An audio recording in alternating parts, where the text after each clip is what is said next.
Hello friends, स्वागत है आप सभी का आपके अपने यूट्यूब चैनल सफलता स्टडी में। देखिए फ्रेंड्स, यहाँ पर आपको SSC MTS tyre 2 descriptive paper की प्रिपरेशन कराई जा रही है। आज इस क्लास में यहाँ पर हम एसे राइटिंग यानी निबंध लेखन करेंगे।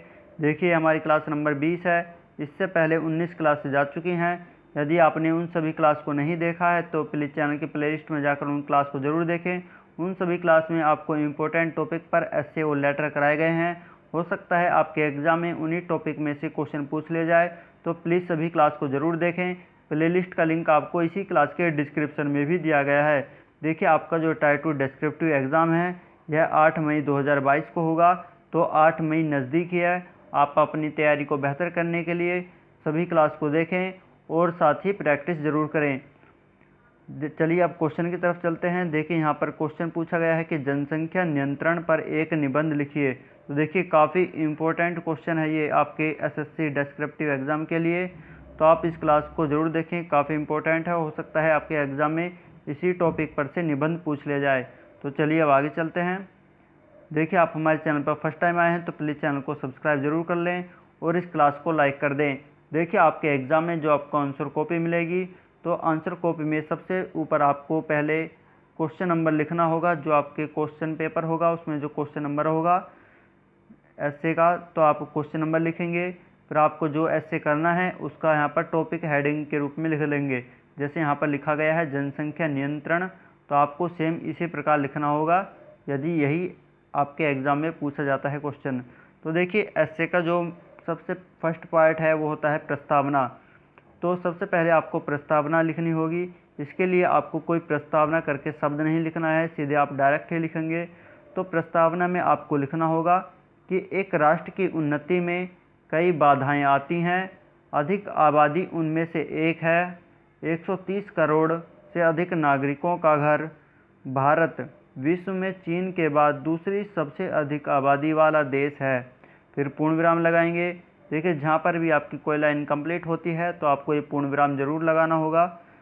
फिर इसमें आगे आप लिखेंगे कि भारत के पास कुल उपलब्ध भूमि का बस 2.42% हिस्सा है, लेकिन यहाँ विश्व की लगभग 17.5% आबादी रहती है। पूर्ण विराम लगाएंगे। ये आपका यहाँ पर प्रस्तावना कंप्लीट होती है। ऐसे की प्रस्तावना यहाँ पर कंप्लीट हो जाती है। देखिए जो डाटा ये आपको यहाँ पर बताया गया है, यदि यही टॉपिक से क्वेश्चन पूछा जाता है तो आपको यही डाटा लिखेंगे। आप इस बात का ज़रूर ध्यान रखें। देखिए आपको जो टेलीग्राम ग्रुप बताया गया है डिस्क्रिप्टिव पेपर बाय सफलता स्टडी, जो आपको यहाँ पर ऐसे या लेटर कराए जा रहे हैं, आप उनकी प्रैक्टिस करके वहाँ पर अपलोड ज़रूर करें। यदि आपकी कोई कमी होती है तो हम आपको बताएंगे, तो आप ग्रुप से ज़रूर जुड़ जाएं। तो चलिए देखिए प्रस्तावना कंप्लीट होने के बाद आपको एसे की मेन बॉडी लिखनी होगी, जिसे आप 2 या 3 अनुच्छेद में लिख सकते हैं। तो देखिए जहाँ से आपका ये प्रस्तावना कंप्लीट होगी, आपको इसके बाद लाइन छोड़ने की आवश्यकता नहीं है, तो आप इसके सीधे डायरेक्ट नीचे वाले लाइन से ही लिखेंगे। तो यहाँ से फर्स्ट अनुच्छेद है। फर्स्ट अनुच्छेद में आप लिखेंगे कि अत्यधिक जनसंख्या से देश के संसाधनों पर भार बढ़ता है। पूर्ण विराम लगाकर आगे लिखेंगे कि अत्यधिक आबादी वाले देश में लोगों को महज सिर्फ अनिवार्य सुविधाएं देने में ही भारी मात्रा में संसाधनों तथा श्रम शक्ति का प्रयोग करना पड़ता है। फिर यहाँ पर आप पूर्ण विराम लगाएंगे।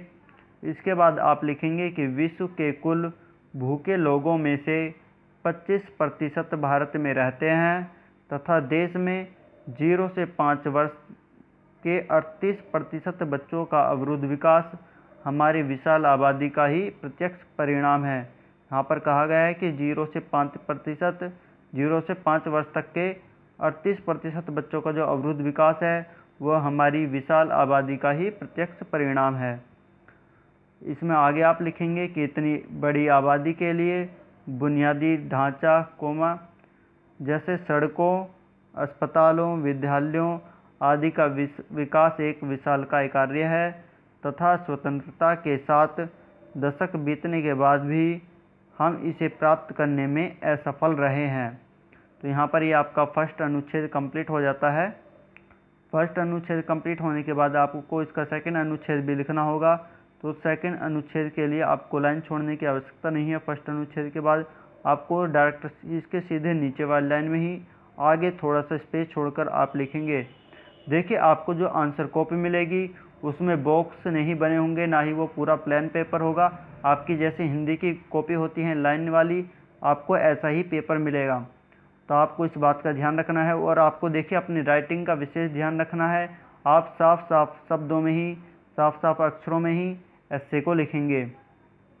तो आप इस बात का ज़रूर ध्यान रखें। और देखिए आपको जो एस्से करना है आपको इसकी शब्द सीमा के अंदर ही करना होगा। जो एस्से की शब्द सीमा होती है वो होती है 250 शब्द।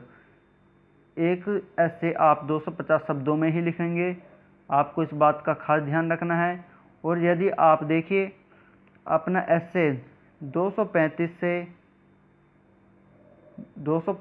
275 तक भी लिख देते हैं तो भी आपका एस्से बिल्कुल सही माना जाएगा। लेकिन आप कोशिश करें कि आपका एस्से बिल्कुल 250 के आसपास ही रहे, 225 से बिल्कुल भी कम ना हो और ना ही 275 शब्द से ज़्यादा हो। आपको इस बात का खास ध्यान रखना होगा जो आप प्रैक्टिस कर रहे हैं। तो साथ ही ये एस्से लिखने के बाद आपको वर्ड काउंट करने होंगे। सभी शब्द को आप एक एक करके ही काउंट करेंगे, जो कि आपके 250 शब्द ही होने चाहिए। आपको इस बात का खास ध्यान रखना है। देखिए नेक्स्ट अनुच्छेद में आप लिखेंगे कि बड़ी आबादी, भूख, बेरोजगारी, खानाबदोशी, भोजन और पानी जैसी बुनियादी सुविधाओं की कमी तथा कई अन्य समस्याओं को जन्म देती है। पूर्ण विराम लगाकर आगे लिखेंगे कि भारत के लिए विकासशील से विकसित राष्ट्र बनने के मार्ग में यह सबसे बड़ी बाधा है। फिर पूर्ण विराम लगाएंगे। यहाँ पर आपका नेक्स्ट अनुच्छेद भी कंप्लीट हो जाता है। देखिए इस एस्से में आपको कहीं पर भी लाइन छोड़ने की आवश्यकता नहीं है। आपको इस बात का खास ध्यान रखना है। और जहाँ पर भी एक कोमा की आवश्यकता है आपको केवल वहीं पर ही कोमा लगाना होगा। और जो टॉपिक आपको दिया है केवल उससे रिलेटेड शब्द ही आप एस्से के अंदर लिखेंगे। आप इधर उधर से कोई शब्द नहीं लिख सकते हैं। और आपको राइटिंग का भी खास ध्यान रखना होगा। शब्दों को बीच में कटिंग नहीं करनी है, केवल आप साफ साफ शब्दों में ही एक बार में ही लिखेंगे। तो आपको इस बात का खास ध्यान रखना है। तो देखिए यहाँ पर अनुच्छेद जो सेकंड अनुच्छेद है वह कंप्लीट होने के बाद आपको जो एस्से का लास्ट पार्ट यानी निष्कर्ष होता है वह लिखना होगा। तो इसके लिए भी आपको नेक्स्ट लाइन में आगे थोड़ा सा स्पेस छोड़कर लिखना होगा कि भारत में अत्यधिक जनसंख्या होने का एक बड़ा कारण अशिक्षा है। सबसे बड़ा कारण यही है जनसंख्या वृद्धि का। इसमें लिखेंगे कि इसे ठीक करने तथा लोगों के बीच जागरूकता फैलाने से इस समस्या को हल करने में मदद मिलेगी। पूर्ण विराम लगाकर आगे लिखेंगे कि एक अन्य महत्वपूर्ण तथा लंबे समय से विलंबित उपाय यह है कि सरकार हर जोड़े के लिए 2 ही बच्चे पैदा करने का कानून बना सकती है। ये मेन पॉइंट है, आप ज़रूर लिखें। इससे आपके एस्से पर फ़र्क पड़ता है क्योंकि ये इसके लिए अच्छा उपाय हो सकता है। कानून बना सकती है। पूर्ण विराम लगाकर आगे लिखेंगे यदि भारत विकसित राष्ट्र बनना चाहता है तो इसे ऐसे कठोर उपायों को अपनाना ही होगा। फिर यहाँ पर आप पूर्ण विराम लगा देंगे। ये आपका यहाँ पर एस्से का निष्कर्ष भी कंप्लीट हो जाता है। तो आप इसके वर्ड काउंट जरूर करें। इसके वर्ड 250 के आसपास ही होंगे यदि आप इसे लिखते हैं तो, और इसे ज़रूर लिखें। तो देखिए यह एस्से आपको कैसा लगा कमेंट करके ज़रूर बताएं। यदि आपको कोई डाउट है या फिर आपको एस्से से लेकर कोई क्वेश्चन है तो वो भी आप कमेंट बॉक्स में लिख सकते हैं, जिनका रिप्लाई आपको शीघ्र ही किया जाएगा। तो कमेंट ज़रूर करें और इस क्लास को देखें लाइक करके अपने सभी फ्रेंड्स के पास आपको इसे शेयर करना है। यदि आपने अभी तक चैनल को सब्सक्राइब नहीं किया है तो प्लीज़ चैनल को सब्सक्राइब जरूर कर लें। साथ ही बेल आइकन जरूर प्रेस करें जिससे आपको आने वाली नेक्स्ट क्लास का नोटिफिकेशन सबसे पहले प्राप्त हो सके। तो चलिए नेक्स्ट क्लास में फिर मिलते हैं। Thank you.